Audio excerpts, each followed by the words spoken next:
كده اتكلم. تفضل. توحيد الربوبية هي توحيد أفعال الله تجاه العباد. كنت صغيرا علمونا على أن علي بن أبي طالب قاعد في باب الجنة ويدخل المحبين إلى الجنة ومبغضيه أي من أهل السنة إلى النار. هذا الكلام تعلمناه وصار عقيدة عندنا، لكن في القرآن الحمد لله رب العالمين الرحمن الرحيم مالك يوم الدين. مالك يوم الدين تعني أن الله يملك يوم الدين لا غيره، لا ولي لا ملك لا مقرب له. هذا توحيد الربوبية أي توحيد أفعال الله تجاه العباد. يجب أن يكون هذا كاملا عندكم. عندما تقرأ القرآن الآيات القرآنية كلها موجودة، تقرأ تتقوى، لكن هذا التوحيد ما فاد المشركين مشركين قريش. توحيد الربوبية الذي يفيد المسلم هو توحيد الألوهية أي توحيد أفعال العباد تجاه الله، وأفعال العباد تجاه الله هي صلاة صوم زكاة حج، ولكن هناك أفعال أخرى أفعال قلبية التوكل على الله، الرجاء، الخوف من الله، المحبة لله. هذه الأفعال يجب أن تقدم من العبد إلى الله سبحانه وتعالى. إذا صرف أي شيء منها لغير الله وقع في الشرك. وهناك توحيد بالأسماء والصفات لا بد من معرفتها، يجب أن يتعلمها، أي أنه يجب أن يعرف أسماء الله وصفاتها ويعلم أن هذه الأسماء والصفات لا يشارك فيها مخلوق لأنه خالق وغيره مخلوق. جزاكم الله خيرا وبارك الله بكم. أرجوكم أن تدندنوا عن هذه الأشياء إذا قرأ القرآن ليبحث عن توحيد الربوبية ويبحث عن توحيد الألوهية ويبحث عن توحيد الأسماء والصفات، وبذلك نكتب والله إنهم ناس جهلاء، والله إنهم ناس فقراء قد أضلوهم هؤلاء المعممين. نسأل الله أن يهديهم. أقول لكم كلمة صغيرة جدا سمعتها من إحدى القنوات على لسان أحد علمائهم يتناورون بينهم في مسألة. هي ماذا تقول؟ تقول أن حوار بين المذيع وهذا الشيخ الذي يتكلم، وكم أرجو أن يتكلم معكم في التليفون أو يجي يجلس على الكرسي حتى يجاوب. يتناورون في مسألة عظيمة جدا. ما هي؟ يقول حوار بيناتهم بعدين هو يثني على قول بين اثنين يقول وهل نعبد غير عليا يا رجل؟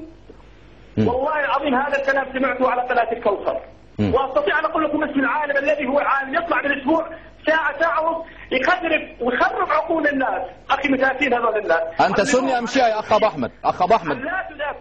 انت سني؟ نعم. انت كنت شيعيا؟ انا شيعي قبل 15 سنة. تعلمت السنة من القرآن. نعم. علمني الرجل بصرني بالحق، علمني كيف أقرأ القرآن، كيف أستنبط التوحيد من القرآن. وهذا التوحيد هو منهج الأنبياء من أول الأنبياء إلى آخر الأنبياء، وين اختلفت شرائعهم. نعم. طب أخ أبو أحمد يعني الكلام مع المعممين ضياع. نعم. جزاكم الله خيرا. طب لا خليك ابقى معنا أخ أبو أحمد. نعم. قل لي ماذا كنت تتعلم وأنت شيعي حول الإمامة؟ ما هي الأقوال؟ تفضل.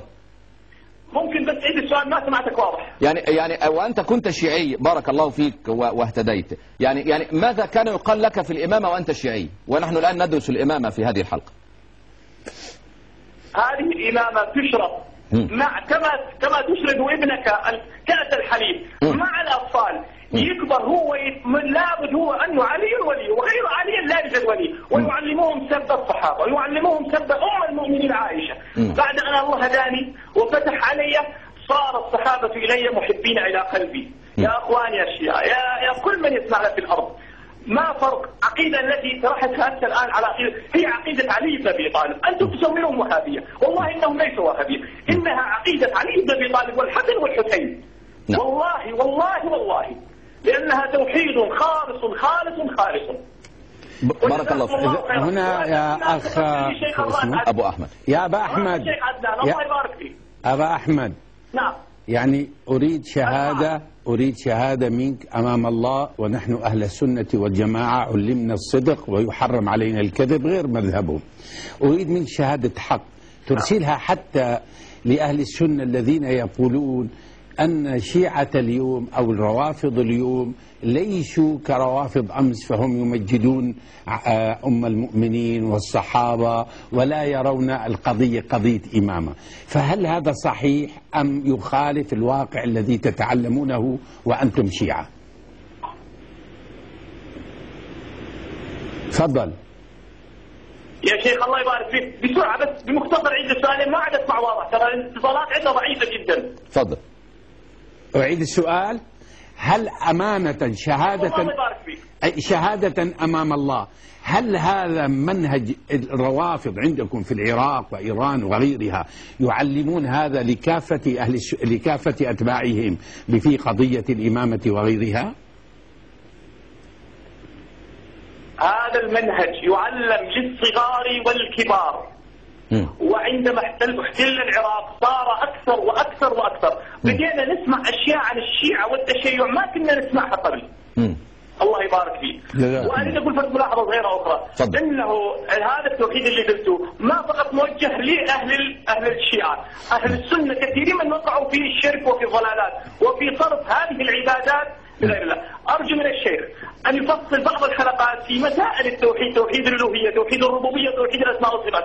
يا أخي على المنابر شيوخ لا يعرفون هذا التوحيد، وأنا متأكد اسألهم ذول معاملين من مالهم، اسأله قل له وين التوحيد مالك؟ ما يعرف، ما عنده توحيد أخي، عنده شرك فقط، يعبد الحسين فقط لا غيره. إن شاء الله سنفتح، اسمع، شكرا يا أبو أحمد. بعد ملف الإمامة إن شاء الله سنفتح عدة ملفات. وكذلك في برنامجنا يوم الخميس الساعة 8 على نفس هذه القناة المباركة إن شاء الله سنفتح من القلب إلى القلب، نفتح مثل هذا. سليمان